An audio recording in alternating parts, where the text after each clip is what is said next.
할렐루야. 오늘도 이렇게 기쁜 날 하나님 앞에 예배드려 나오신 우리 성도님들 주님의 이름으로 환영합니다. 시간 함께 찬양하면서 기쁨의 예배 하나님께 드리도록 하겠습니다. 임예 찬양합니다.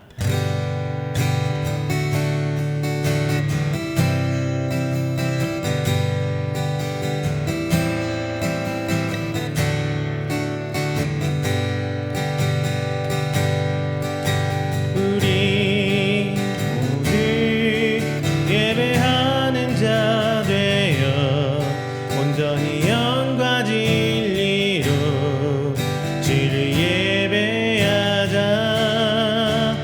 주가 우리와 함께 영원히 함께 하시고 마르지 않는 샘물로 우리를 채우시리라. 우리 모두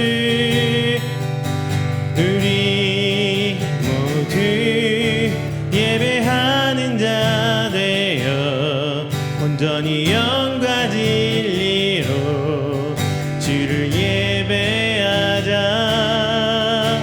주가 우리와 함께 영원히 함께 하시고 마르지 않는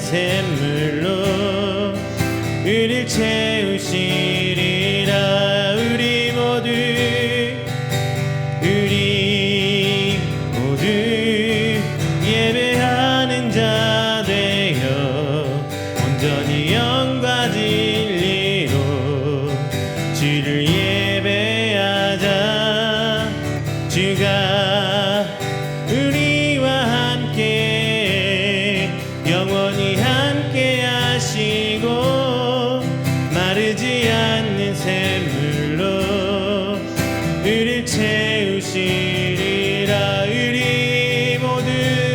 채우시리라. 우리 모두 예배하는 자 되어 온전히 영과 진리로 주를 예배하자. 주가 우리와 함께 영원히 함께 하시고 마르지 않는 샘물로 우리를 채우시리. 우리 모두 예배하는 자 되어 온전히 영과 진리로 주를 예배하자. 주가 우리와 함께 영원히 함께 하시고 마르지 않는 샘물로 우리를 채우시리라. 할렐루야. 하나님께서는 우리의 예배를 기뻐 받으실 줄로 믿습니다. 우리는 또한 이 예배를 전신과 전력을 다해 오직 하나님께 드릴 줄로 믿습니다. 이 귀한 예배 드리면서 우리 예배를 위해서 이렇게 기도하는 시간 갖도록 하겠습니다. 하나님, 우리 예배를 받아주시고 우리 찬양송에 거하시며 오직 이 예배를 통하여서 우리가 하나님의 은혜로 말미암아 회개하고 원망될 수 있는 귀한 시간 되게 해주시옵소서 라고 기도하시고요. 또한 늘어만 가고 있는 코로나와 가운데 다시금 그 어두운 시절 극복되지 않게 해달라고 기도해 주시고 세계 전역에 전쟁 가운데 있는 그 생명들 긍휼히 여기셔서 하나님 은혜로 붙들어 주시옵소서 라고 다 함께 한 목소리로 기도하는 시간 갖도록 하겠습니다. 다 함께 기도합니다. 사랑 그래가 충만하신 우리 주 하나님 아버지 감사 영광 돌립니다. 하나님 앞에 올라오는 하나님 택함받은 귀한 성도들 이 자리에 첫 주 그 새 주를 시작하며 하나님께 좋아요 아버지 예배드립니다. 시간 우리 예배를 통하여서 하나님 붙들어 주시고 하나님 이 시간 하나님 모든 것 내려놓고 오직 주님께서 주신 곳으로만 나아갈 수 있도록 주님 아버지 붙들어 주시옵소서. 비록 저희들이 한단한시에 모여 예배드리지는 못합니다. 하지만 저희들 형편과 사정을 하시는 주님, 우리 예배를 돌아보시고 우리가 어디서 어떤 모습으로 어떤 시간에 예배드리던 간에 주 주님 아버지 동일한 은혜로 들어주시고 저희들 삶이 오직 하나님의 뜻을 나갈 수 있도록 주님 아버지 붙들어 주시옵소서. 이 시간 이음교회 한 교회의 공동체의 신앙 공동체의 모습으로 나아갑니다. 저희들 한 목소리로 기도하는 이것들 주께서 들어주시고 하나님 은혜로 응답하여 주시옵소서. 하나님 시간 귀한 말씀도 함께 선포드립니다. 나누는 은혜 주님 허락하여 주십시고 오직 하나님께 주신 성령의 지혜로 말미암아 하나님의 사역을 하나님의 말씀을 조금씩 깨달아가는 귀한 시간 되시도록 주님 붙들어 주시옵소서. 나의 나된 것으로는 어떤 것도 알 수 없습니다. 한 발자국도 걸을 수 없음을 고백합니다. 주님 아버지 성령 역사하신 따라 주님 나가시게 도와주시옵소서. 하나님 이 시간에도 질병으로 고통받는 사람들이 있습니다. 하나님 그 성령께서 은혜로 불러주시고 오직 하나님 붙들리고 말미암아 저들 다시금 일어나 그 모습처럼 저희들 삶 가운데 주님의 은혜로 기뻐 춤추는 하나님 성령으로 붙들어 주시옵소서. 치료의 손을 도하여 주시옵소서. 하나님 모든 것들 하나님 내놓고 나아가며 불평불만보다는 감사함이 넘쳐날 수 있는 저희들의 주님 붙들어 주시옵소서. 이 시간에 모든 곳에 전쟁의 총칼 앞에 두려움에 떨며 아버지 있는 생명도 있습니다. 그 생명도 주님 앞에 긍휼히 여겨 주시옵소서. 그 나라와 그 땅 가운데 있는 위정자들 하나님을 알게 하시고 하나님을 두려워하게 하시며 그 생명과 함께 하시는 하나님의 은혜를 저들이 알아 전쟁의 총칼이 아니라 하나님 주신 그 평안으로 평화로 주를 이어갈 수 있도록 저희들 들어 주시옵소서. 저희들 우리 안에 주님의 거룩함이 나갑니다. 다시 힘듦과 경제 어둠 속에 저희들 서 있지만 하나님 붙드신 바를 알 수 있도록 인도하여 주시옵소서. 함께 붙들어 주시옵소서. 오직 하나님 은혜로 함께 할 수 있도록 인도합시다. 주님 붙드신 바를 알 수 있도록 주님 인도하여 주시옵소서.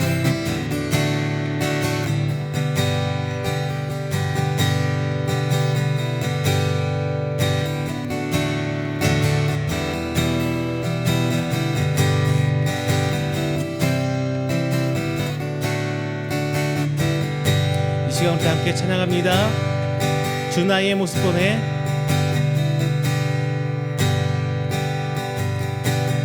주 나의 모습 보내 사간 나의 맘 모시네.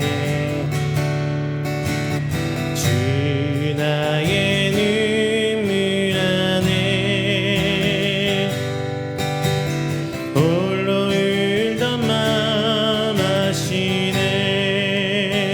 주 사랑 내게 있네. 주 사랑 내게 있네. 그 사랑이 날 채우네. 주 은혜 내게 있네. 은혜로 날 세우네. 세상 소망 나 사라져가도 주의 사랑이 끝이 없으니 살아가는 이 모든 순간이 주 은혜임을 나는 믿네. 주 나의 모습 보내. 주 나의 모습 보내 상한 나의 맘 보시네. 주 은혜 내게 있네. 홀로 울던 맘 아시네. 주 사랑 내게 있네.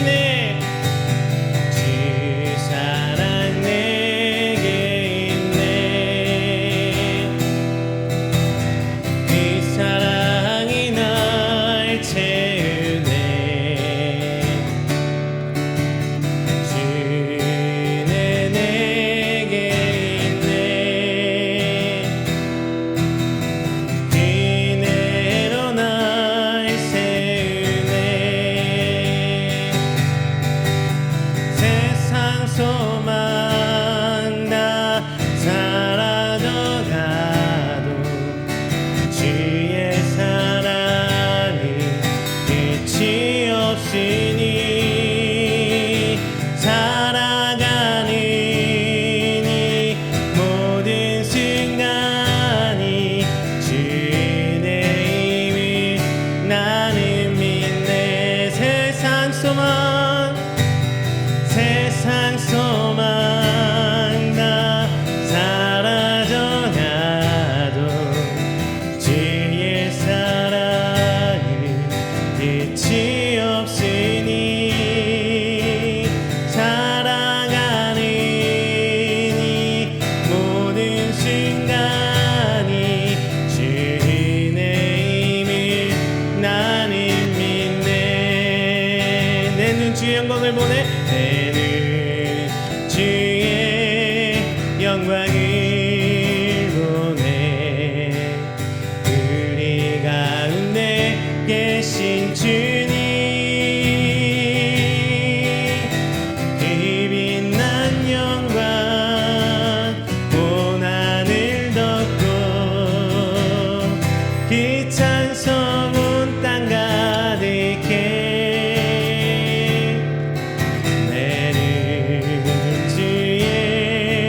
영광을 보내. 찬송 가운데 서신 주님,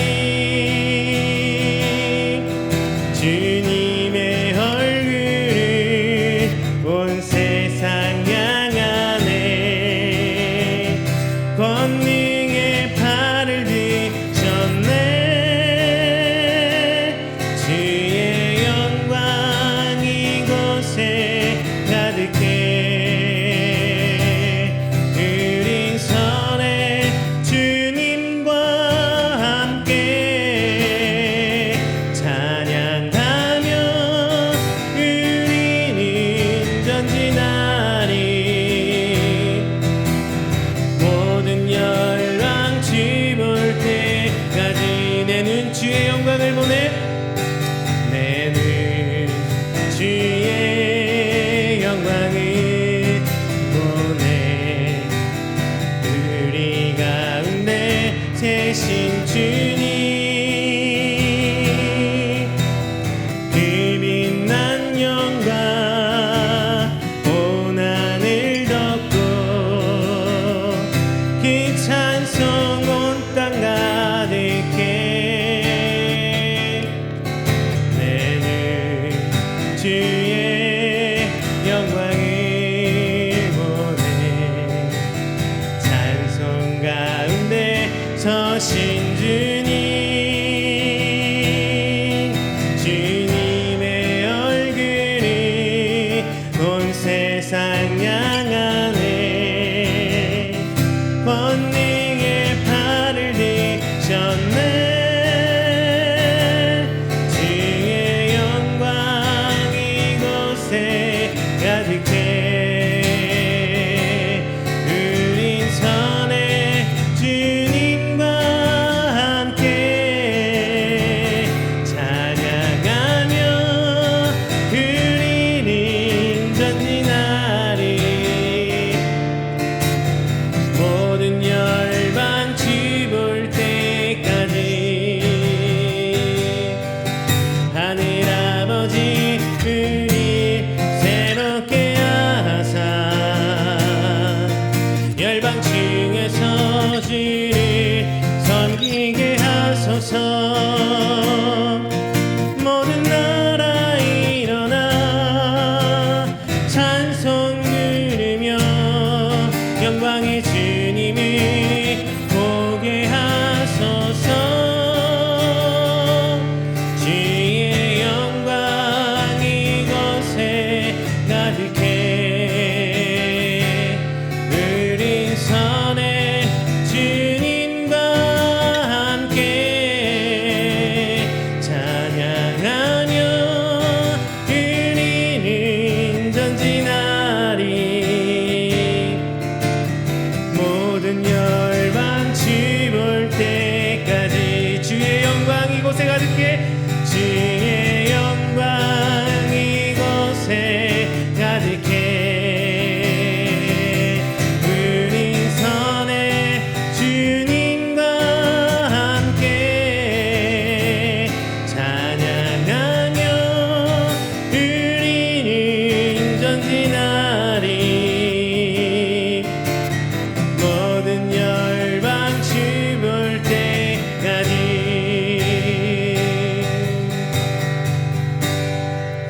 할렐루야. 이 시간에는 다 함께 우리가 드리는 이 예배를 위해서 조용하게 기도하는 시간 갖도록 하겠습니다. 다 함께 기도합니다.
다 함께 사도신경으로 우리의 신앙을 고백하겠습니다. 전능하사 천지를 만드신 하나님 아버지를 내가 믿사오며 그 외아들 우리 주 예수 그리스도를 믿사오니 이는 성령으로 잉태하사 동정녀 마리아에게 나시고 본디오 빌라도에게 고난을 받으사 십자가에 못 박혀 죽으시고 장사한 지 사흘 만에 죽은 자 가운데서 다시 살아나시며 하늘에 오르사 전능하신 하나님 우편에 앉아 계시다가 저리로서 산자와 죽은 자를 심판하러 오시리라. 성령을 믿사오며 거룩한 공회와 성도가 서로 교통하는 것과 죄를 사하여 주시는 것과 몸이 다시 사는 것과 영원히 사는 것을 믿사옵나이다. 아멘. 다 함께 교동문 31번 시편 68편 함께 교독하겠습니다. 교동문 31번 시편 68편입니다. 하나님이 일어나시니 원수들은 흩어지며 주를 미워하는 자들은 주 앞에서 도망하리이다. 연기가 불려가듯이 그들을 몰아내소서. 불 앞에서 미리 녹음같이 악인이 하나님 앞에서 망하게 하소서. 의인은 기뻐하여 하나님 앞에서 뛰놀며 기뻐하고 즐거워할지어다. 하나님께 노래하며 그의 이름을 찬양하라. 하늘을 타고 광야에 행하시던 이를 위하여 대로를 수축하라. 그의 이름은 여호와이시니 그의 앞에서 뛰놀지어다. 그의 거룩한 처소에 계신 하나님은 고아의 아버지시며 과부의 재판장이시라. 하나님이 고독한 자들은 가족과 함께 살게 하시며 갇힌 자들은 이끌어내사 형통하게 하시느니라. 오직 거역하는 자들의 거처는 메마른 땅이로다. 하나님이여 주께서 가난한 자를 위하여 주의 은택을 준비하셨나이다. 아멘. 다 함께 찬송가 254장 찬양하겠습니다.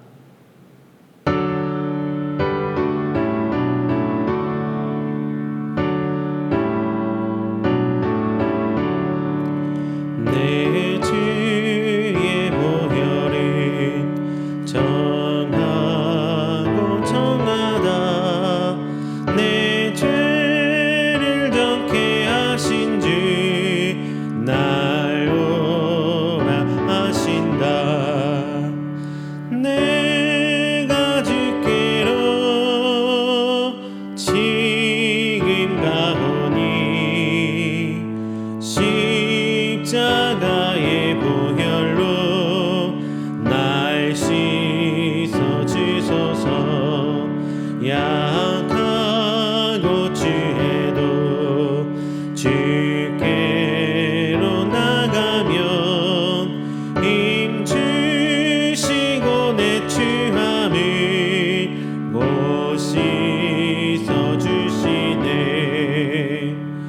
내가 주께로 지금 나오니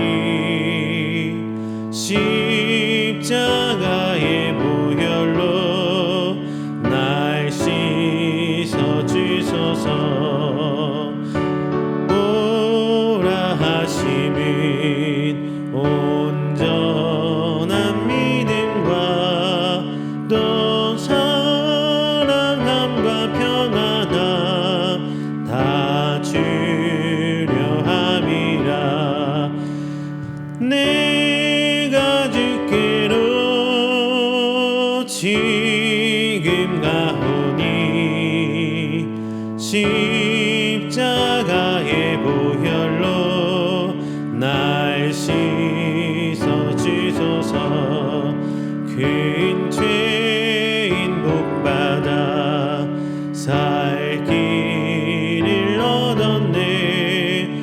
한없이 넓고 큰 은혜 베풀어 주소서. 내가 주께로 지금 가오니 십자가의 보혈로 날 씻어 주소서.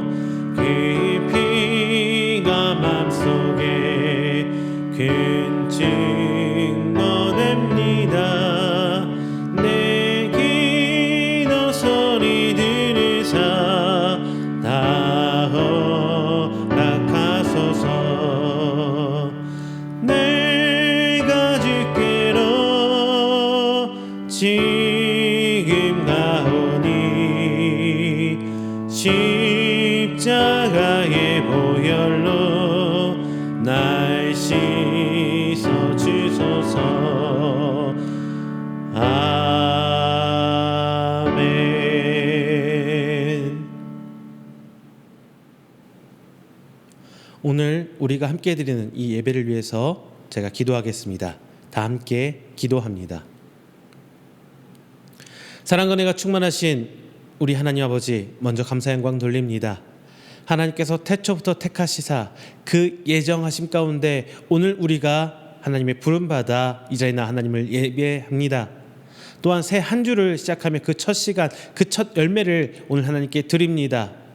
오늘 이 예배를 통하여 주님 홀로 영광 받아주시고 이 예배 가운데 하나님이 부어주시는 그 은혜를 체험하고 갈 수 있는 귀한 우리 하나님의 성도될 수 있도록 주님 붙들어 주시옵소서. 지난 한 주일간 삶을 돌아보건대 너무나 많은 것을 죄로 살아옴을 이 시간 고백합니다.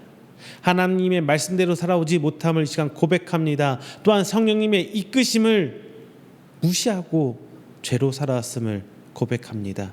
이 모든 것들 이 시간 하나님께 꺼내놓고 갈 수 있는 귀한 예배가 되게 하여 주시사 동일한 죄로 또 범죄치 않고 오직 하나님의 붙들림 받아 나아가는 우리들 될 수 있도록 하나님 귀한 성도 될 수 있도록 주님 아버지 인도하여 주시옵소서.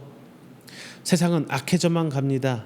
여전히 남 탓하기에 여념이 없고 여전히 내 잘못이요 내 탓하기보다 항상 무언가의 거리를 찾아가고 누군가를 탓하며 살아가고 있습니다. 세상뿐만 아니라 우리도 역시 그렇게 살아가고 있음을 고백합니다. 세상 앞에 내 탓이요 먼저 손해를 보더라도 그것을 감당할 수 있는 믿음의 성도들이 우리가 될 수 있도록 주님 붙들어 주시옵소서. 세상이 볼 때는 비록 바보 같아 보일지언정 하나님 앞에 충성된 종아 칭찬받을 수 있는 그것이 우리 삶에 우선될 수 있는 하나님의 귀한 성도 될 수 있도록 주 아버지 인도하여 주시옵소서. 선포된 말씀 저희들이 잡고 나가길 원합니다. 이 말씀이 한 주간 우리가 살아가는데 표대 되게 하여 주시고 힘이 되게 하여 주시고 나아갈 방향이 되게 하여 주시옵소서. 그 때때 순간순간마다 하나님 내 삶에 간섭해 주셔서 오직 하나님의 인도함 받는 오늘 한 주간 삶이 이 말씀을 통하여 이루어질 수 있도록 지금 축복으로 부어 주시옵소서. 비록 우리가 한 날 한시에 모여서 함께 예배드리지 못하지만 하나님 동일한 은혜를 함께 하시사 주의 은혜로 묶여진 신앙 공동체로 한 뜻을 위해 기도하고 하나님 말씀을 위해 모이는 저희 이음교회가 될 수 있도록 주님 축복하여 주시옵소서. 특별히 예배쳐서 준비되고 있습니다. 과정 하나님께 역사해 주시사 하나님이 인도하심 가운데 온전히 하나님께 내어 맡기고 먼저 무릎 꿇고 기도하는 우리들이 될 수 있도록 주님 인도하여 주시옵소서.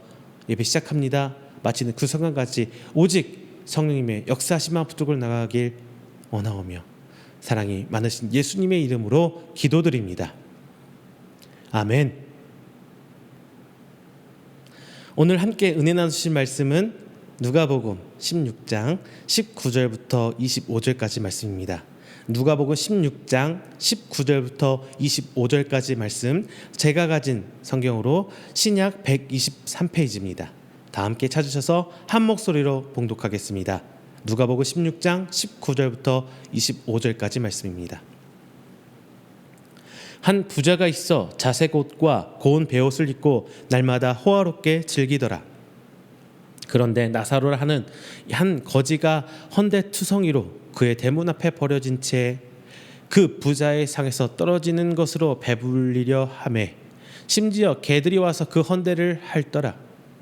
이에 그 거지가 죽어 천사들에게 받들려 아브라함의 품에 들어가고 부자도 죽어 장사되매 그가 음부에서 고통 중에 눈을 들어 멀리 아브라함과 그의 품에 있는 나사로를 보고 불러 이르되 아버지 아브라함이여 나를 긍휼히 여기사 나사로를 보내어 그 손가락 끝에 물을 찍어 내 혀를 서늘하게 하소서. 내가 이 불꽃 가운데서 괴로워하나이다. 아브라함이 이르되 예 너는 살았을 때에 좋은 것을 받았고 나사로는 고난을 받았으니 이것을 기억하라. 이제 그는 여기서 위로를 받고 너는 괴로움을 받느니라. 아멘. 할렐루야, 반갑습니다. 지난 한 주간도 하나님 은혜 가운데 평안하셨습니까? 여러분 요즘에 정말 힘드시죠? 고물가와 함께 이자율이라고 해야 되나요?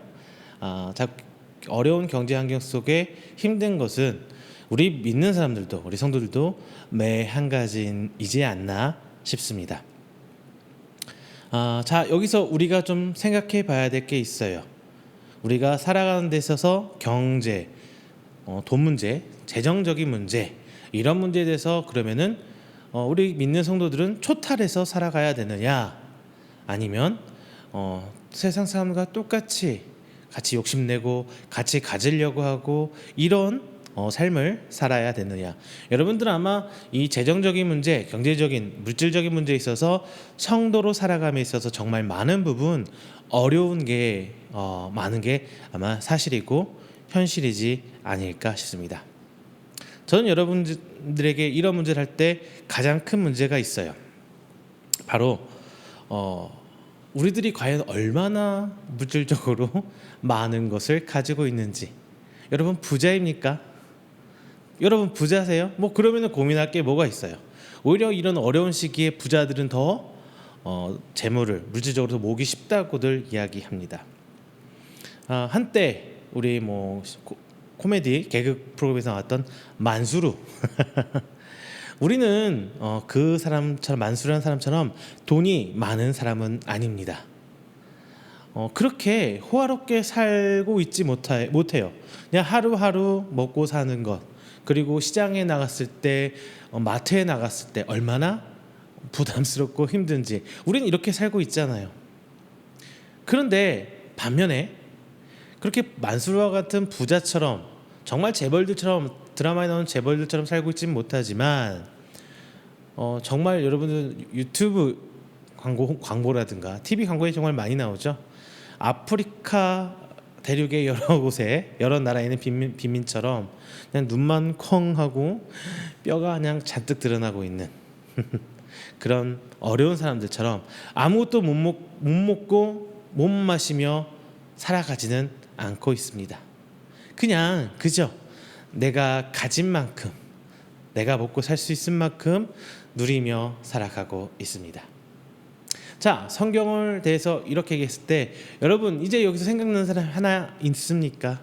바로 부자 청년의 이야기. 혹시 기억나신가요? 이 부자 청년은요, 예수님한테 영생에 대해서 질문을 했습니다. 어떻게 해야 영생을 얻을 수 있습니까? 예수님은 뭐라고 말씀하시냐? 율법을 잘 지켜서 행하라, 이렇게 말씀하세요. 그런데 이미 이 청년은 율법을 잘 지켜서 행하고 있대요. 저 잘 살고 있어요. 그렇게 잘 율법대로 살고 있습니다 라고 얘기하며 예수님께 대답을 합니다. 다시 물어요. 그럼 무엇을 더 어떻게 합니까? 이제 예수님께서는 이렇게 얘기하십니다. 내가 가진 것을 다 팔아 이웃에게 나눠주어라. 자, 이럴 때 성경은 그 청년을 어떻게 묘사하고 있느냐?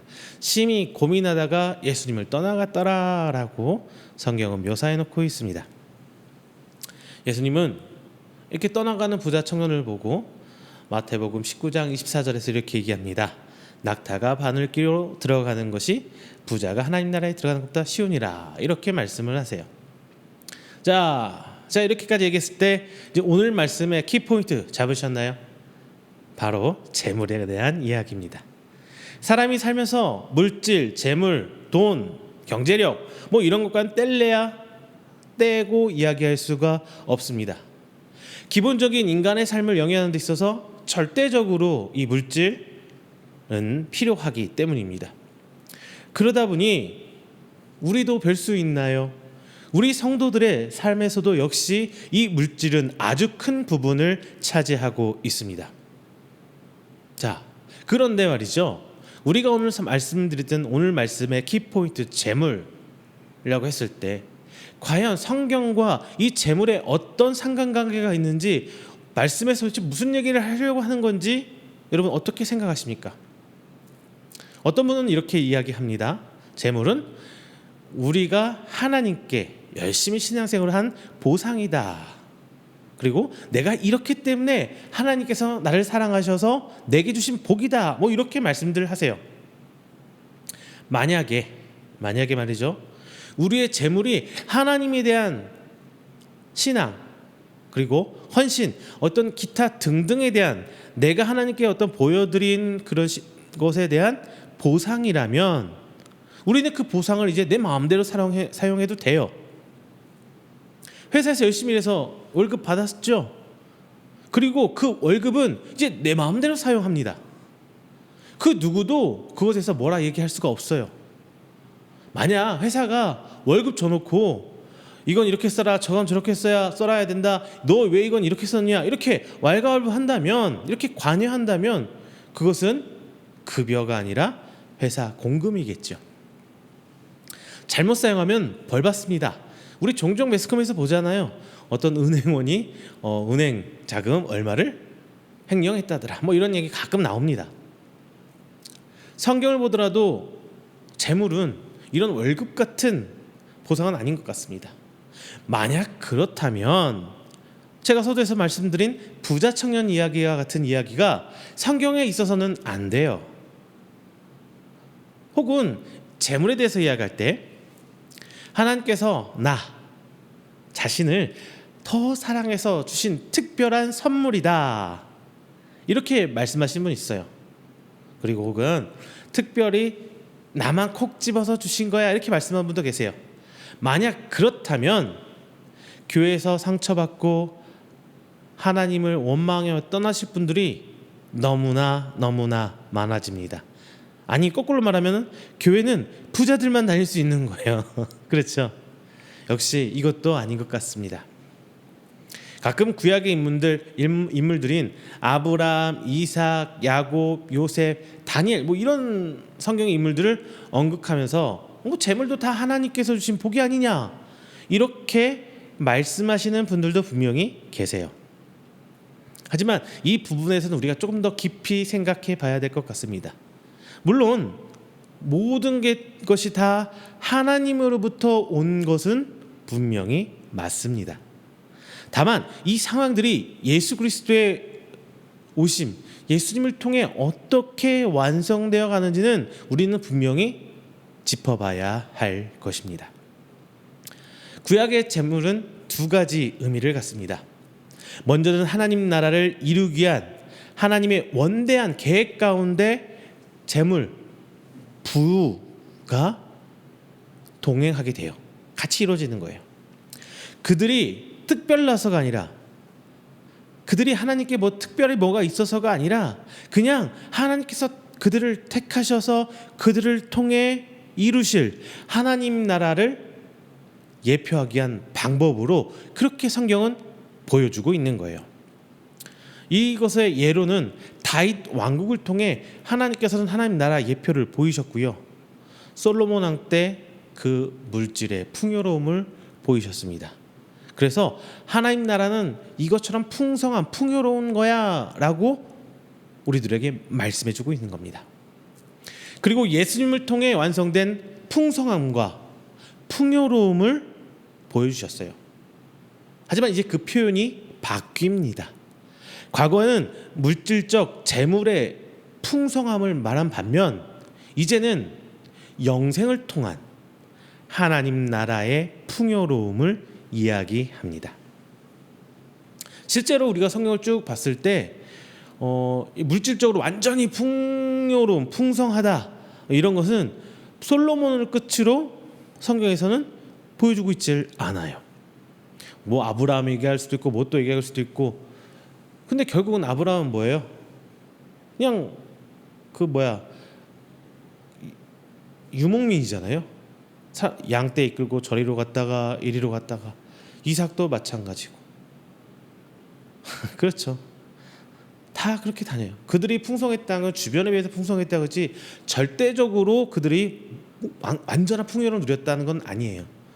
그것의 정점은 솔로몬에게서 한번 딱 보여주세요. 본문에서는 이제 나오기를 음부에 간 부자와 아브라함 품에 들어가 있는 나사로가 나옵니다. 우리는 이 말씀을 보며 어떻게 살고 싶으십니까? 부자가 되고 싶으세요? 아니면 나사로가 되고 싶으세요? 아마도 저는 이렇게 생각해요. 살아서는 부자처럼, 죽어서는 나사로로 살고 싶으실 거라 생각을 합니다. 저도 그래요. 오늘 본문의 말씀을 통해 우리는 성도가 살아가는데 우리가 잃어버리고 회복해야 할 것을 생각해 보겠습니다. 재물, 물질적인 측면에서요.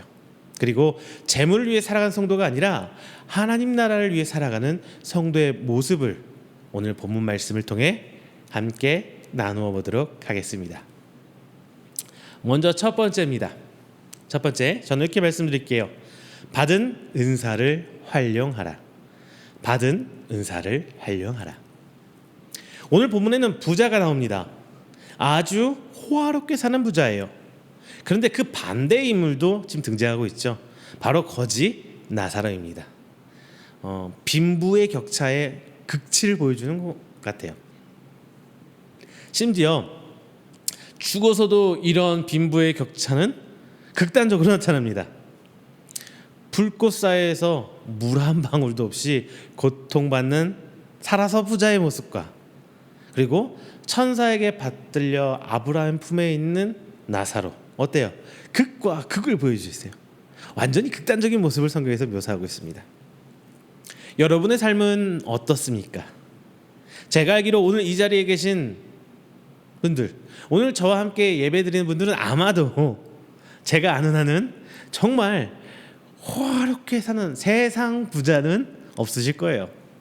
그렇다고 해서 나사로처럼 가난한 분도 분명히 없을 겁니다. 왜? 이 예배는 분명히 영상으로 보고 있기 때문에 누군가는 큰 TV 앞에서, 누군가는 TV 앞에서, 누군가는 스마트폰으로, 또 여러 가지 디바이스들이 있겠죠.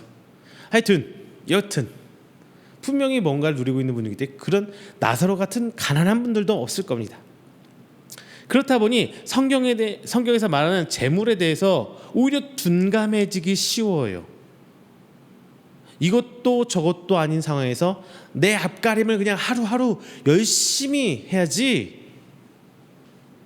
그리고 처자식을 어떻게든 먹여 살아야지. 찔립니다. 처자식을 어떻게든 먹여 살려야지. 자, 또 내 자식들은 남들만큼은 아니라도 흉내는 내게 해줘야지. 뭐 이런 생각을 하다 보면 살다 보니까 성경에서 말하는, 예수님께서 말하는 재물에 대해 조금 둔감하다기보다는 아예 생각을 못하고 살아가고 있어요. 부자냐 거지냐 우리는 이도 저도 아니기 때문에 그 사이에서 그냥 오늘 하루하루 살아가고 있는 거예요. 여러분 혹시 달란트 비유 기억하십니까? 달란트 비유. 5달란트 받은 종, 2달란트 받은 종, 1달란트 받은 종. 뭐 이 이야기요. 물론 이 이야기는 땅에 달란트를 묻어버린 게으른 종에 대한 이야기임은 분명합니다. 그런데 이 이야기를 보면은 우리 하나님 좀 잔인한 면모가 있어요. 2달란트가 아니라 3달란트, 1달란트가 아니라 2달란트를 이야기하셨으면 얼마나 좋을지 한번 생각해 볼게요. 3달란트 받은 사람이 노력하면은 5달란트 받은 사람 이상이 돼요. 왜? 5달란트 받았는데 하나도 못 남긴 것보다 3달란트 받아서 노력해서 2배를 남기면 6달란트가 되잖아요. 5달란트 많아져요. 그리고 2달란트 받은 사람이 노력하면 이제 4달란트가 돼서 3달란트 받은 사람보다 더 잘 될 수도 있어요. 이렇게 무슨 열심히 노력하면 너희들 잘 될 거야 이런 희망을 주는 말씀, 이런 메시지 아닙니다. 예전에, 요즘에는 제가 찬양, 이 찬양 많이 안 했는데 예전에 이런 찬양이 있어요. 공평하신 하나님, 공평하신 하나님이, 이런 찬양이 있었잖아요. 여러분, 세상을 살면서 이 주변을 돌아볼 때 하나님께서 정말 공평하시니까 아니 가슴에 손을 얹고 하나님은 정말 공평하십니다 뭐 이렇게 자신 있게 고백할 수 있는 분 혹시 계십니까? 만약 돈이, 물질이, 재물들이 하나님께 공평하게 나눠주셔야 할 은혜라면은 하나님 공평한 하나님 맞습니까? 결단코 공평한 하나님이 될 수 없어요. 누구한테는 정말 많이 주셨고 누구한테 너무 적게 주셨어요. 편파적인 하나님이에요. 그렇죠. 하지만 우리가 잊지 말아야 할 것이 있습니다.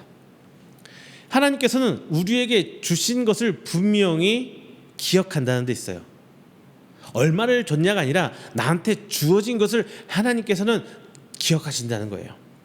그리고 그것이 어떻게 사용되어지는지 하나님은 눈 똑바로 지켜보고 계신다는 거예요. 하나님께서 주신 것들이 얼마나 남기는지를 하나님께서는 공평하게 지켜보신다는 겁니다. 세상은 우리에게 준 것 이상을 요구합니다. 가진 것으로 가치를 평가하기에 끝없는 경쟁으로 우리를 자꾸 몰아가요. 그래서 우리를 세상 가운데 사는 사람들을 피폐하게 만듭니다. 하지만 하나님의 시스템은 그렇지 않습니다. 하나님께서는 5달란트를 준 사람에게는 5, 그래 알았어. 2달란트 준 종에게는 2달란트, 오유 잘했어. 하나님은 공평하게 기대하는 거예요. 공평하게 기대하신 하나님이에요. 이제 이렇기 때문에 그 기대를 적게 하기 때문에 하나님께서는 재물은 이제 우리에게 은사가 되는 겁니다. 하나님께서 주신 선물인 은사, 그렇죠? 그리고 달란트. 이제 재물이, 우리가 가진 돈이, 경제력이 은사가 됐을 때 예수님께서 부자 청년에게 하신 말씀이 이해가 돼요. 어떻게 이해가 되냐면요, 예수님께서, 하나님께서는요, 그래 내가 너한테 부유한 걸, 돈을 많이 줬으니까 이제는 그거 다 팔고 가난한 사람들 위해서 살아. 이렇게 줬다가 뺏는 하나님이 아니라 그저 하나님께서 주신 것들로 말미암아 잘 활용되기를 원하신다는 거예요. 하나님께서 주신 재물이 원활하게 나한테 갇혀서 점점점 쌓여가는 것이 아니라 나를 통해 다시금 나가서 살아계신 하나님을 보여내는 그런 축복의 통로로서 사용되고 있는지, 하나님은 그것을 기대하는 분이시라는 겁니다. 재물은 하나님께서 주신 분명한 은사 중에 하나입니다. 세상은 얼마나 가졌는지를 평가를 해요. 1억 가진 사람, 10억 가진 사람, 100억 가진 사람, 얼마를 가졌느냐, 이것을 두고 평가를 합니다. 하지만 하나님께서는 너 얼마 있어가지고 아니라 너 어떻게 활용하고 있냐, 하나님께서는 그것을 보시는 거예요. 본문의 부자와 나사로는 둘 다 모두 하나님을 아는 사람이었습니다. 하지만 부자는 자신에게 주어진 달란트, 그 경제력을 정확하게 어떻게 사용했는지는 모르겠지만 그가 사는 삶을 성경에서 기록한 예수님께서 비유로 말씀하시는 것을 볼 때 호화로운 모습을 보여주고 있어요. 그러니까 1달란트 받은 사람처럼 그냥 묵혀서 나만을 위해서 썩혀버린 사람이란 거예요. 하나님께 주신 달란트가 제대로 활용되지 않고 오직 내 안에서 내 곳간에서 내 곳간을 불려가는 역할만 하고 있는 내 것인 내 재물로만 쌓여 있다는 거예요. 1달란트, 땅에 묻어버린 1달란트 말입니다. 부자는 은사를 땅에 묻고 썩혀버렸습니다. 그 덕에 이 부자는 이제 지옥 불맛을 보게 되죠. 반면 나사로는 받은 게 없습니다. 받은 게 없어요. 그지같이 살죠. 아니, 그지로 살죠. 그지 같은 게 아니라 거지로 살아갑니다. 하지만 나사로라는 이름이 히브리어로 에베네셀이라는 하나님의 도우심이라는 의미로 우리가 생각해 봤을 때 하나님의 은혜를 입은 사람입니다. 오늘 본장의 이야기는 어떻게 구원을 받았냐, 부자가 구원을 못 받고 가난한 나사로, 거지 나사로가 구원을 받았는데 어떻게 구원을 받았는지를 이야기한 게 아니라 천국과 지옥의 상황을 알리기 위한 것도 아니라 바로 중요한 것은 하나님의 은사가 잘 활용되기를 원하는 예수님의 마음이 오늘 비유에 들어있다는 것이에요. 다시 한번 말씀드립니다. 돈도 재물도 은사입니다. 단순히 잘 먹고 잘 살기 위한 도구로 폄하하면 안 됩니다. 은사라는 말로 재물을 표현했다는 것은 바로 사명이 있다는 말이 되겠죠. 그리고 그것을 통해 재물을 통해 하나님의 영광을 드러내고 하나님의 교회를 통해 비로소 그 의미를 갖게 된다는 것입니다. 하나님 일하라고 주신 거예요. 섬기라고 주신 겁니다. 그러니까 축복이란 이름으로 그것을 나만, 우리 가족만 누리고 있다면 지금 그 순간에도 하나님 앞에 순종하지 못하는, 충성하지 못하는 종이 될 수 있다는 것을 명심하시길 바랍니다. 두 번째는요, 받은 기회를 활용하라입니다. 기회를 활용하라. 제가 몇 번 말씀드렸습니다. 이스라엘 백성은 하나님을 떠나 산 적이 없어요. 아브라함을 시작으로 모세를 통해 출애굽을 하면서 가나안 땅에 도착할 때까지 이스라엘 백성은 단 한 번도 하나님을 떠나 살지 않았어요. 아니, 떠나 살지 못했어요. 왜? 하나님이 아침부터 먹을 것부터 하나님 주시잖아요. 그리고 하나님이 길 안내해주고 따라가잖아요. 낮에는 구름 기둥으로 날 보여주고 밤에는 불 기둥으로 우리를 따뜻하게 지켜주시잖아요.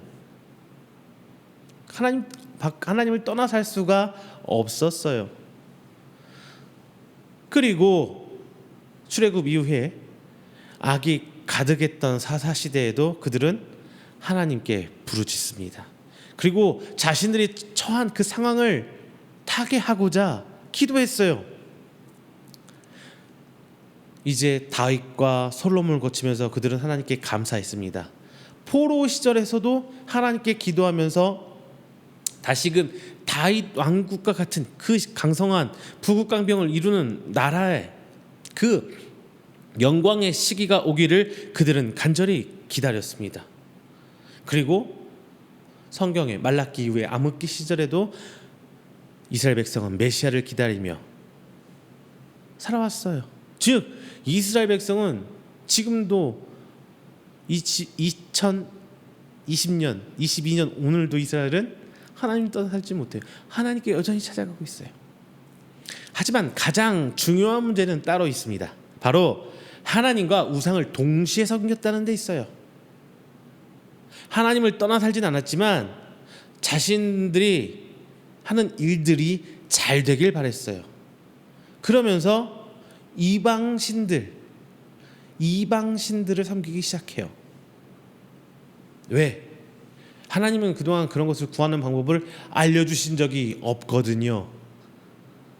잘 먹고 잘 사는 법을 하나님은 알려주신 적이 없어요. 그냥 하나님 백성대로 하나님 말씀을 따라 사는 법만 가르쳐 주셨지, 잘 먹고 잘 살고 부자 되는 방법을 하나님께서는 가르쳐 주신 적이 없어요. 근데 우상들은 있거든요. 자기한테 재물 받으면 부자가 될 거래요. 자기한테 재물을 바치면, 자기한테 잘하면 건강이 회복될 거래요. 자녀가 잘 될 거래요. 우상이 가르치는 방법이지 하나님께서는 단 한 번도 성경에서 그렇게 표현하고 있질 않습니다. 그래서 이스라엘 백성은 이방신과 하나님을 같이 섬겨왔던 거예요. 본장에 예수님의 비유가 이제 16장에서 쭉 이어집니다. 불의한 청지기 비유와 간음이 나옵니다. 불의한 청지기 비유, 쉽게 설명하면 오히려 이 시대에 하나님을 모르는 불의한 사람이 불의할 수 있지만 더 지혜롭게 미래를 준비하고 있다는 말입니다. 그리고 오히려 하나님의 사람이라고 하는 성도가 미래를 준비하지 못하고 있다는 말이에요. 즉 성도가 세상보다 더 지혜롭지 못하다는 거예요. 그리고는 이제 바리새인들에게 간음을 얘기하고 있어요. 즉 두 신을 동시에 섬기지 못하는 것을 예수님께서는 분명히 얘기해주고 있는 거예요. 이 이야기는 현대의 성도들과 교회들에게도 똑같이 적용이 됩니다.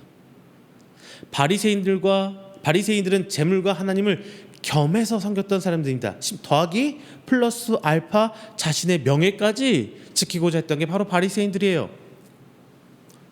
예수님께서 영생에 대해서 말씀하셨더니 영생도 중요하지만 당장 돈이 없으면 영생도 소용이 없다. 바리새인들이 그런 식으로 말을 해요.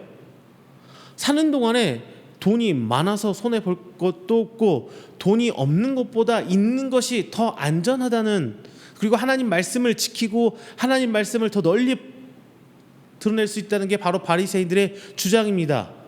그래서 예수님께서 부자와 나사로의 말씀을 전해주신 거예요. 본장의 이야기는 분명 이것입니다. 부자와 거지 나사로가 있습니다. 자, 부자는 누릴 거 다 누렸지만 죽어서 지옥 갔어요. 그런데 세상 최악의 아무것도 없이 살던, 죄송합니다, 생그지 같은 그지로 살던 나사로는 천국 갔어요. 그렇다면 지옥 간 부자와 천국 간 나사로 간에 누가 더 행복할까? 이런 생각하죠. 왜 부자가 지옥에 갔고 나사로는 천국에 갔는지 본문은 이야기해주고 있지 않아요. 그러니까 그건 중요하지 않다는 거예요. 왜 천국 갔는지는. 천국이 어떻고 지옥이 어떻다는 것도 오늘 본문에서는 중요한 게 아닙니다. 천국은 불같이 뜨겁고 죄송합니다. 지옥은 불과같이 뜨겁고 어떻게 할 수가 없는 데고 묵을 안 먹고 마실 수 없는 데고, 천국은 정말 따뜻한 품 안에 들어가, 이런 거 하나도 안 중요하다는 거예요. 본문에서는 그걸 얘기하려는 게 아니라 이 땅에서 형통, 축복, 누릴 것 다 누리는 것이 성도로서 너무나 부여하게 된 하나님한테 정말 큰 축복을 받고 살아가는 거야 라고 생각하며 다 누리며 살아왔는데, 이것이 영생을 보장하는 하나님의 축복이 아닐 수도 있다는 사실을 본문에서 예수님께서는 밝히고 있는 것입니다. 멸시 천대 최악의 상황에 있던 사람도 천국에 갈 수 있다는 사실이 오늘 본문에서는 중요한 거예요. 이 땅에서 떵떵거리며 하나님 축복 혼자 다 받은 것처럼 살았지만 오히려 그 사람이 지옥 갈 수도 있고, 이 땅에 살면서 정말 어떻게 하나님한테 저런 사람이 하나님한테 저주받았나? 어떻게 저런 사람이 천국 갈 수 있을까라고 생각했던 사람도 거꾸로 천국에 갈 수 있다는 거예요. 지금이나 예수님 시절이나 하나님이 사랑하는 자에게 복을 주셔서 부자가 되게 하고 형통하게 해주신다는 이런 생각은 똑같은 것 같아요. 그냥 구약에 하나님 말씀하셨던, 약속하셨던 그냥 형통이라는 단어, 복이라는 단어가 우리가 현세에서 살아가는 물질적인 것, 현세의 복을 생각하고 결부시키니까 그런 답이 나오는 거거든요. 그런데 그렇게 생각하고 사는 우리들의 관점에 본다면 없이 살고 힘들게 살아가고 오늘 하루 어떻게 겨우겨우 살아가고 병에, 경제에 여러 가지 환경에 짓눌려서 어찌할 바를 모르고 살아가는 어려운 분들에게 예수님께서는 위로를 해주고 있는 것이 바로 본문의 말씀입니다. 그리고 바로 오늘의 이 위로가 오늘 우리에게 주신 기회입니다. 예수님께서는 부자 청년에게 제안한 것 가지고 다 팔아서 가난한 사람 나눠주고 나를 쫓으라 이렇게 말씀하셨잖아요. 이 부자 청년에 제안한 것은 바로 율법의 요구가 아니라 바로 청년에게 또 재물보다 더 중요한 것을 쫓을 준비가 되어 있느냐라는 거예요. 그리고 성경에 볼 때 예수님이 12제자들이었대요. 다 버리고 예수님 쫓아왔더라 이렇게 표현을 하고 있거든요. 그렇죠? 근데 부자로가 너 그거 다 정리하고 나 쫓아올 수 있어? 했을 때 정리를 못하는 거예요. 즉 예수님을 따를 준비가 되어 있니? 라고 물어본 건데 이 청년은 이렇게 얘기합니다.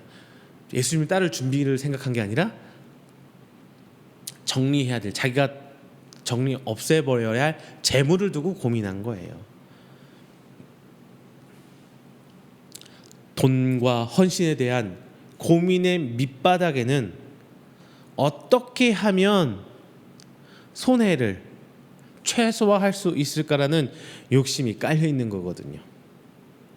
이제 어떻게 하면 최대로 할 수 있을까라는 생각을 할 때 바로 우리에게 기회가 주어진 것입니다. 이 고민이 바로 어떻게 하면 내가 최대로 하나님께 드릴 수 있을까, 이런 고민을 한다는 게 바로 은혜로 나아가는 바로 기회라는 거예요. 하지만 우리는 보통 이 복음의 은혜로의 초대의 기회를 정말 많이 놓치고 살아가요. 죽어서 영원한 나라에 들어가는 사실이 우리 삶에서 아무런 영향력이 없는 것이 현실입니다. 죽어서 천당 가는 게 중요하죠. 천국 가는 거 중요해요. 사후의 삶 정말 중요합니다. 그런데 불구하고 오늘을 더 중요시 살아가는 우리의 모습 속에서 직시할 수 있는 거잖아요. 자, 이제 우리가 고민해야 될 것은 바로 이런 부분, 이 은혜에 대한 부분입니다. 세 번째, 받은 은혜를 활용하라. 여러분 혹시 소명이라는 책 읽어보셨습니까? 소명. 이 책의 저자인 철학박사예요. 오스 기니스라는 사람이 있는데 이 사람은 이렇게 얘기했습니다.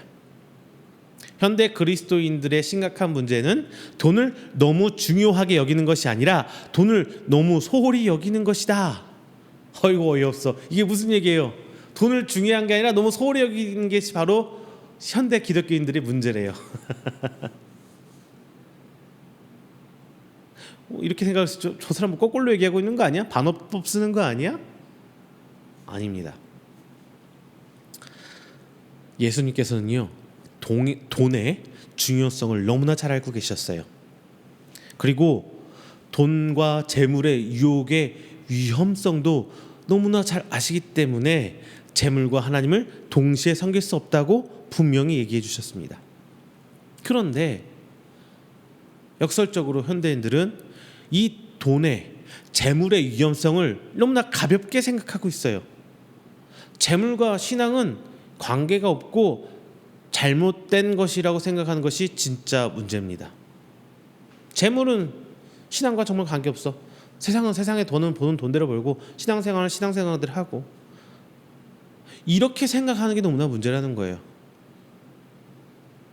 그리고 빛과 어둠을 양분 쫙 갈려서 이원론으로 보는 것은 신학에서 큰 문제를 이야기합니다.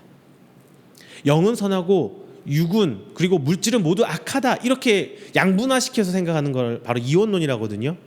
이런 생각 때문에 재물과 물질에 대해 대부분 교회 안에 있는 성도들에게는 음성적으로 잘못된 방향으로 성장을 해요. 그냥 영만, 오직 영만 중요한 거고 육은 아무 상관없는 거야, 이렇게 잘못된 거야, 나쁜 거야 라고 판단해서 가르쳐 오기 때문에 그냥 음성적으로 잘못돼 가고 있는 거예요. 잘 생각해 볼게요. 우리는 모두 신앙 고백을 한 하나님의 성도입니다. 그렇죠? 그리고 이로써 모든 만물은 다 하나님의 계획 아래 있다는 것을 믿죠. 아멘 하시죠. 이것은 예수님을 그리스도로 믿음으로 받은 은혜입니다. 이런 신앙 고백으로 말면 어떻게 됐어요? 이제는 과거와 다른 내가 됐잖아요. 거듭난 사람, 바로 지금의 내가 됐잖아요. 이것은 뭐냐? 가치관이 바뀌었다는 겁니다. 가치관이 바뀌었다는 거예요. 가치관이 바뀌었다는 것은 내 삶의 방법이, 삶을 살아가는 방법이 송두리째 바뀌어야 한다는 건데,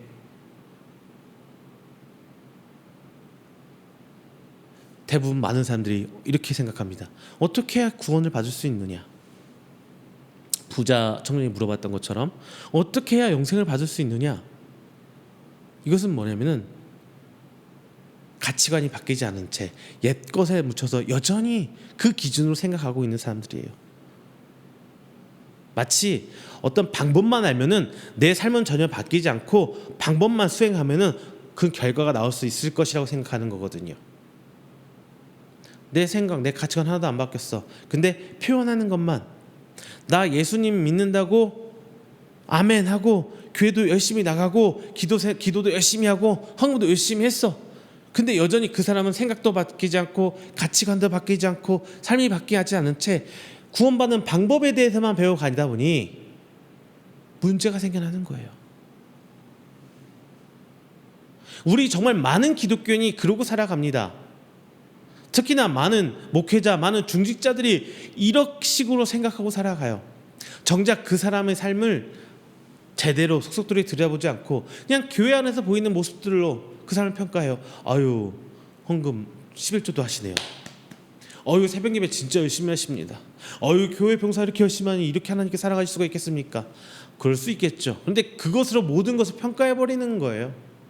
그리고 많은 사람이 그것을 추종합니다. 정작 중요한 내 가치관은 하나도 변하지 않은 채 여전히 나는 세상 것을 욕시 탐내고 있고요. 여전히 나는 남들한테 무시당한 거 못 참고요. 여전히 나는 남들보다 높은 곳에 올라가야 되고요. 전혀 바뀐 게 없는데 구원의 방법만 쏙쏙쏙 배워서 하면 될 수 있다는, 이건 아니라는 거예요. 가치관을 바꾸는 것은 대단한 결단이 필요합니다. 이전에 내가 살아왔던 삶의 방법들이 하나도 통용이 안 될 수도 있어요. 어쩌면 이전에 내가 만들어왔고 내가 누려왔고 내가 가졌던 모든 것을 다 포기해야 될 수도 있습니다. 그것들이 바로 영생의 가치입니다. 그런데 내 가치관이 바뀌면은 이제 이전의 것들은 다 의미가 없어져 버려요. 내 가치관이 이전에는 세상처럼 살았다면 이제는 예수님을 쫓아보고 찾아가다 보니까 이전에 내가 추구했던 것이 다 의미 없는 것들이 돼버려요. 의미 없는 것들이 되어버려요. 이제 하나도 세상이 부럽지 않습니다. 부자 청년도 바리새인들도 그리고 현대 교회의 목회자들과 성도에 이르기까지 전혀 자신들의 가치관은 바뀌지 않은 채 문제 해결을 원하고 그리고 그 하나님의 방법이라는 건 어떻게라는 것을 추정하면서 인생을 조금 편안하게 살 수 있을지 그런 것만 요구하고 있어요. 그렇기 때문에 예수님은 어떻게 하면 영생을 얻을 수 있겠습니까? 라는 질문에 대해서 너는 네 가치관을 바꿀 수 있어? 라고 되물어주고 계시는 겁니다. 자, 예수님은 부자와 나사로의 비유를 통해서 네가 은혜를 아느냐, 네가 생명을 아느냐 이렇게 물어보고 계시는 거예요. 이 은혜는 내가 내 가치관을 바꿀 때 누릴 수 있게 되는 것입니다. 내가 이것들을 바꿔야 비로소 내 가치관이 바뀌어야 비로소 하나님이 보여요. 하나님이 일하고 계신 게 보여요.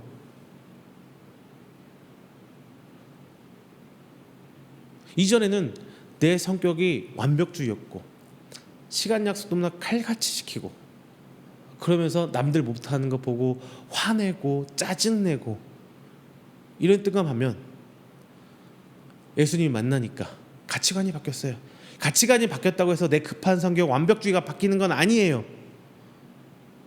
근데 가치관이 바뀜으로써 어떻게 바뀌냐?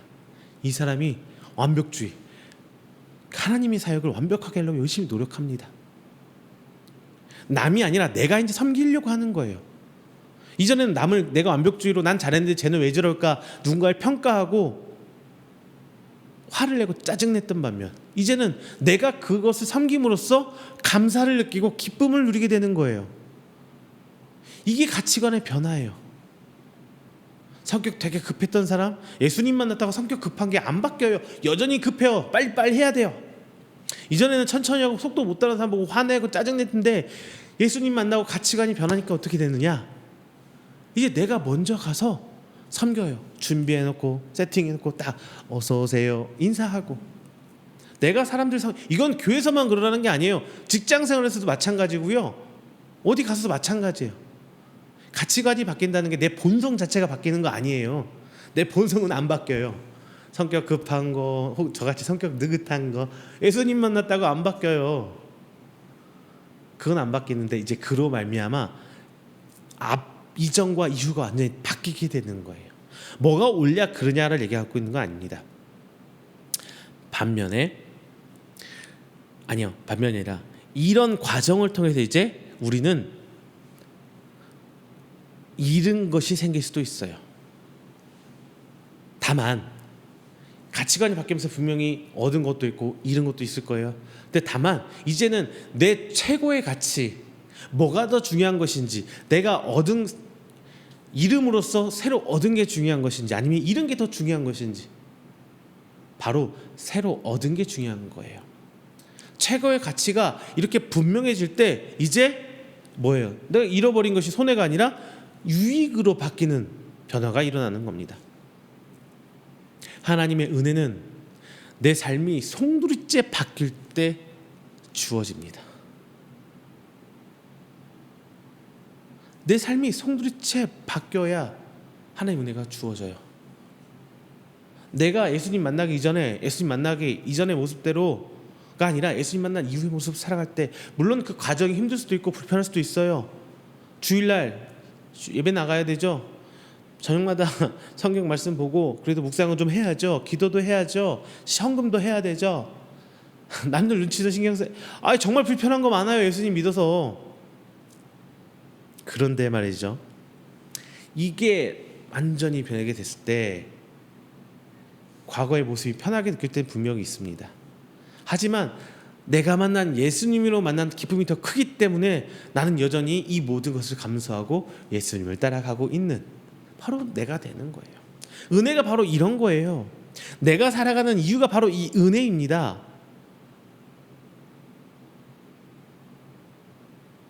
많은 사람들이 예수님 믿어서 변한 나를 보고 이상하게 여기기도 해요.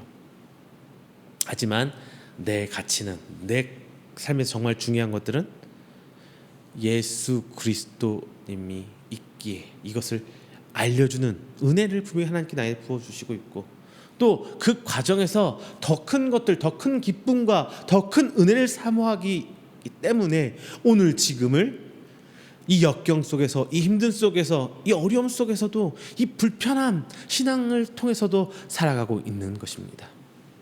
여러분 은혜를 활용하십시오. 하나님께서 베푸신 것들이 예수 그리스도가 내게 오셨던 그 기쁨이 바로 은혜의 활용이에요. 내가 신앙생활에서 불편한 것만 있다면 아니라 그로 인해서 내게 하나님이 주신 것들, 그로 인해서 내 가슴속에 채워지고 있는 것들 활용하세요.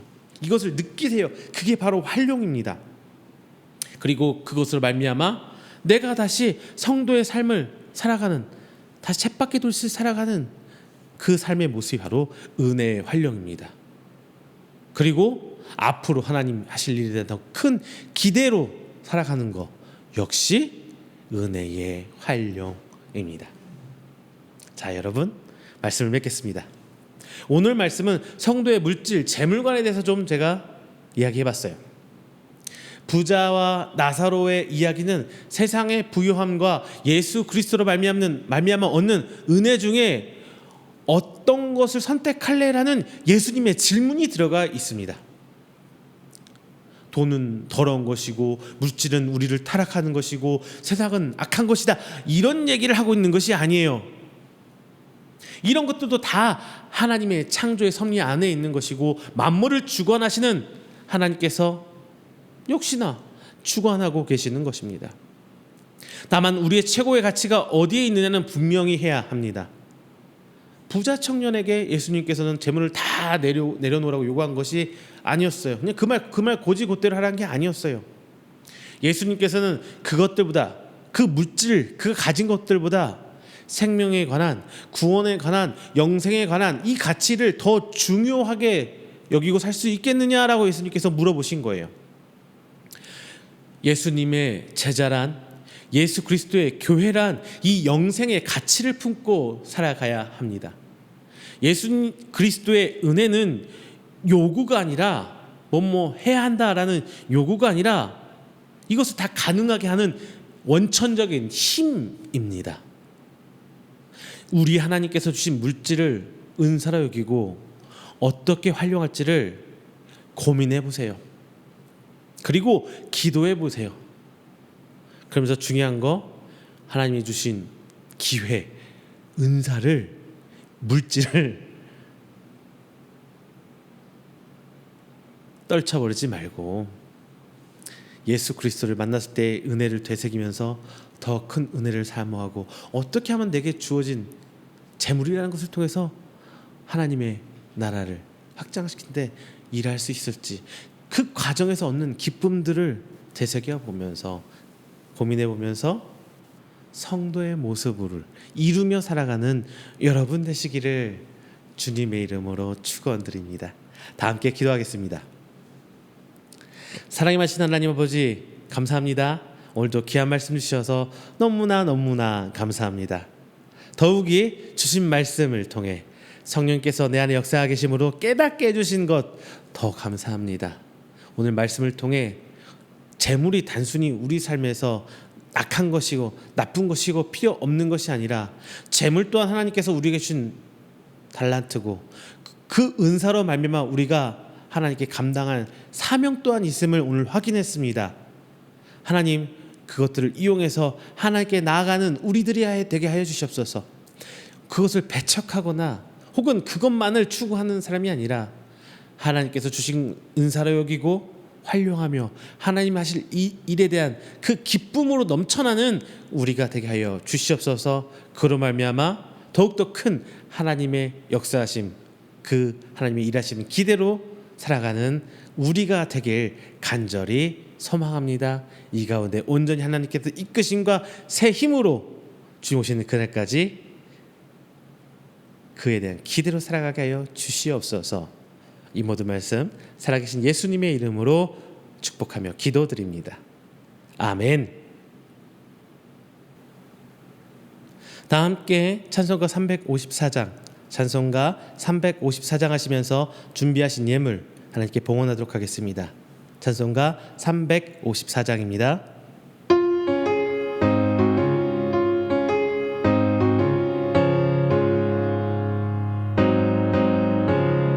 주를 앙모하는 자 올라가 독수리같이 모든 싸움 이기고 근심 걱정 벗으니 올라가 독수리같이 주 앙모하는 자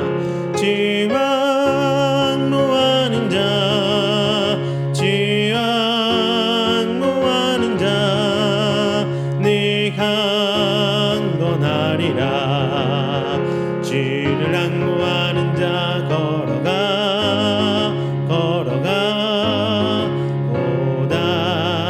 고단치 않네. 길을 잃은 양떼를 뒤로 찾아다니며 걸어가 고단치 않네. 주 앙모하는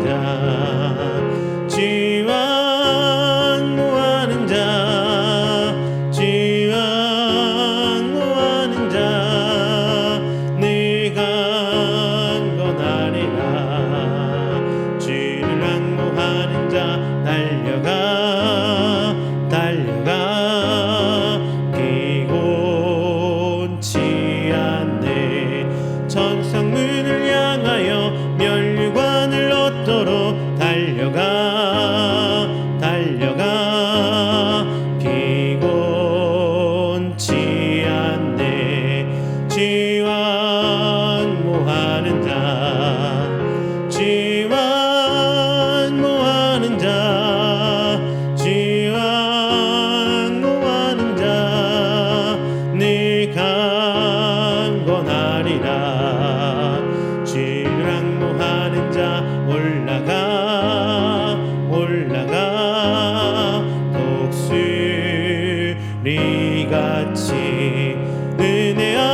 시간에는 우리가 함께 드린 귀한 예물을 위해서 제가 축복 기도하겠습니다. 다 함께 기도합니다. 사랑이 많으신 하나님 아버지, 하나님 주신 은혜로 지난 한 주간 살아 또 오늘 새 한 주 시작하며 하나님께 나오며 예배드립니다. 그리고 빈손으로 드리지 오지 않고 하나님께 귀한 예물로 우리 신앙을 고백합니다. 하나님을 향한 우리의 믿음을 고백합니다. 주님 받아주시고 하나님께서 함께해 주시사 이 예물을 통하여 하나님 귀한 하나님 나라가 더욱더 확장된 데 쓰일 수 있도록 주님 아버지께서 들어 사용하여 주시옵소서. 특별히 하나님 앞에 11조의 예물 드립니다. 감사의 예물 드립니다. 주일 예물, 성교의 예물로 하나님께 봉헌합니다. 드린 손길 하나하나 주께서 기억하여 주시고 저들이 이 모든 이유들이 다 하나님께로부터 온 것임을 저희들이 고백하고 하나님께 감사하며 더욱이 하나님을 붙들고 나아갈 것을 오늘 서원합니다. 주 항상 함께 하시사 드린 손길 하나하나 주께서 기억하여 주시고 그의 가정 가운데 그의 모든 행함 가운데 삶 가운데 30배, 60배, 100배로 주께서 보응하여 갚아주시사 저들이 더욱더 하나님의 은혜로 만족하고 감사하고 기뻐하며 살아갈 수 있도록 주님 아버지 함께해 주시옵소서. 특별히 우리 이엄교회가 세워짐에 예배처소가 세워짐에 따라 도움의 손길로 오는 성도님들 계십니다. 주님 그 손길들 특별히 기억하여 주시사 하나님의 교회로 알고 함께 섬기며 함께 세워나가길 원하는 우리 귀한 성도들 주께서 붙들어 주시고 더욱더 책임져 주시어 오직 하나님의 은혜로 저희 가정과 저희들의 예배드린 모든 교회가 더욱더 풍성해 줄 줄 믿습니다. 하나님께서 은혜로 더하여 주시사 저들이 하나님만 붙들고 나갈 수 있는 이유가 분명히 하나님께 있음을 주께서 보여 주시옵소서. 이 모든 말씀 살아계신 예수님의 이름으로 축복하며 기도드립니다. 아멘. 다 함께 찬송가 29장 하시고 축도로 오늘 예배 마치도록 하겠습니다. 찬송가 29장입니다.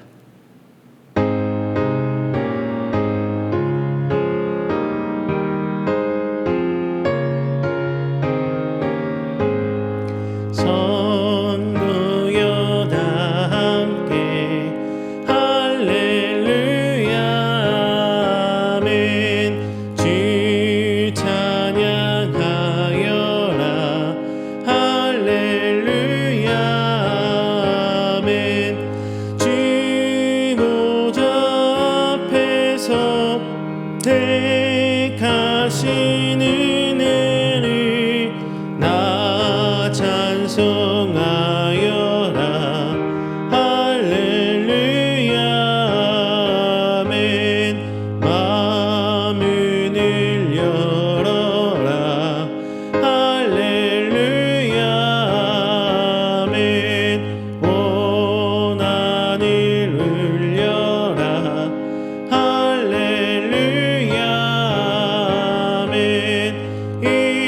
인도자 되시며 친구가 되신 주 그 사랑 끝없다. 할렐루야 아멘. 주 찬양하여라. 할렐루야 아멘. 찬양인 끝없다. 할렐루야 아멘. 거룩한 집에서 진청 기리며 늘 찬송 부르자. 할렐루야 아멘. 축도합니다. 여호와는 내게 복을 주시고 너를 지키시기를 원하며 여호와는 그의 얼굴을 내게 비추사 은혜 베푸시기를 원하며 여호와는 그 얼굴을 내게로 향하여 두사 평강 주시기를 원하노라. 이제는 우리 주 예수 그리스도의 은혜와 하나님의 사랑하심과 성령님의 교통 교제하심이 오늘 하나님께 나와 예배하고 또한 선포된 말씀으로 하여금 더욱이 하나님 주신 재물을 은사로 삼고 하나님께 나아가길 원하는 우리 성도들의 머리 위에와 그의 가정과 사업장과 직장 그리고 그가 계획하던 모든 행사 위에 영원토록 함께 있을지어다. 아멘.